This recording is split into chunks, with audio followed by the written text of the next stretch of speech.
Good morning. It is Tuesday, August 16th. So here's a continuation and the final part of my Hydrangea Paniculata care guide video. So in the background, what you see right now are several of my Sarracenia rubra divisions that came from one mother plant, and I divided them. So there's an example of more propagation there. Here are some Hydrangea Paniculata cuttings that have already been started. Out of this plant, I got around over 100 cuttings, just with 3 propagational methods, and mainly with cuttings. Now, my medium usually consists of 50% peat moss and 50% perlite, and 50% compost and 50% sand. In this case, I'm using more organic matter, or in other words, compost, and things like bark.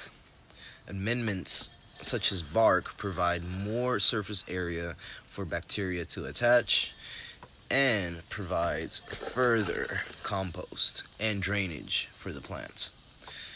So what I'm going to do, I'm going to take this bucket and show you what's left that I need to do. So there will be different sizes, because with Hydrangea Paniculata and other hydrangeas, propagation is fairly easier when you cover more surface area. But that doesn't mean you can only take one size or specific sizes. You can take all sizes. Now, this video covers 3 methods of propagation over hydrangea cuttings, specifically the Hydrangea Paniculata. So you can use seed starting trays or cutting starting trays, which is recommended, and you can also do them with pots if you just don't have any trays available around you. So what you want to do is you want to take your medium and start filling this tray. You feel me?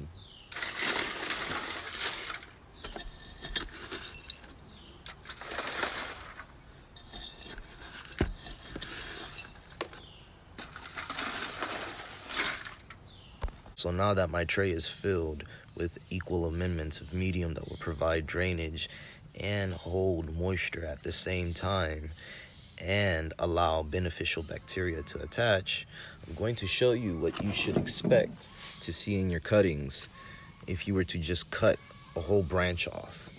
So this branch has nothing. It could root, so I might save it. Make sure that your tools are clean, and if they're not sharp, you might struggle a bit. But that's okay. You eventually cut it off. Stay dedicated, right? So what I'm looking for are how many nodes. Do you have to be specific about it? No, you don't. Because if this branch were still attached to the tree, and as I showed you guys in an earlier clip, you can literally put soil over this branch and it'll start rooting. So what I need to do is figure out how many nodes do I want on each cutting, or how many different cuttings am I making. So you could literally do this, pinch new growth off and turn this into a cutting. So what I would do is pinch all the leaves off,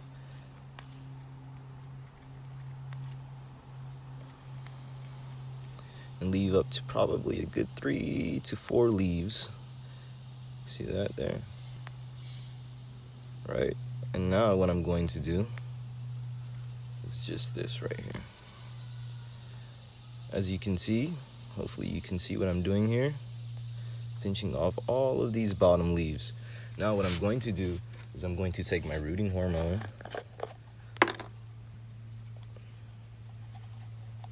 dip it in here. If it doesn't have enough, continue to dip. Make sure you get a good video. Ran out very quickly. But I can also take hardwood cuttings. Remember, you can take down to 1 node, because hydrangeas are not so picky about how many nodes you need in order for it to root as a cutting. And that flew all the way over there. But you can also root something like this with 1 node. And what I'm going to do is I'm going to take my rooting hormone. You can use any rooting hormone, specifically this one I got it from Walmart. You'll find them available at Walmart and Home Depot, All you have to do is make sure you cover up that node,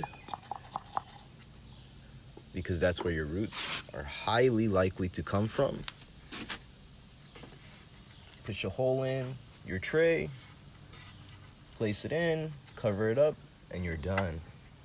And make sure you water right after. And now we will continue doing this process.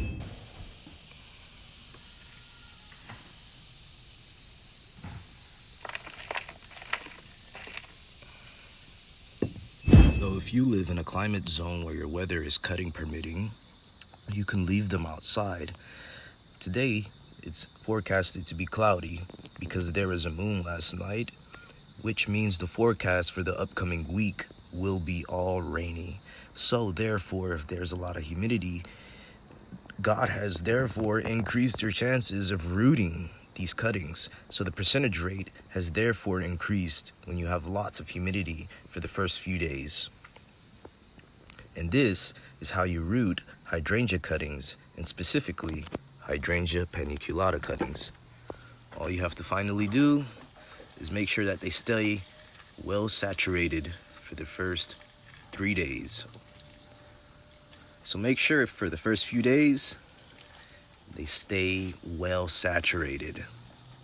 You do not want them to lose moisture whatsoever.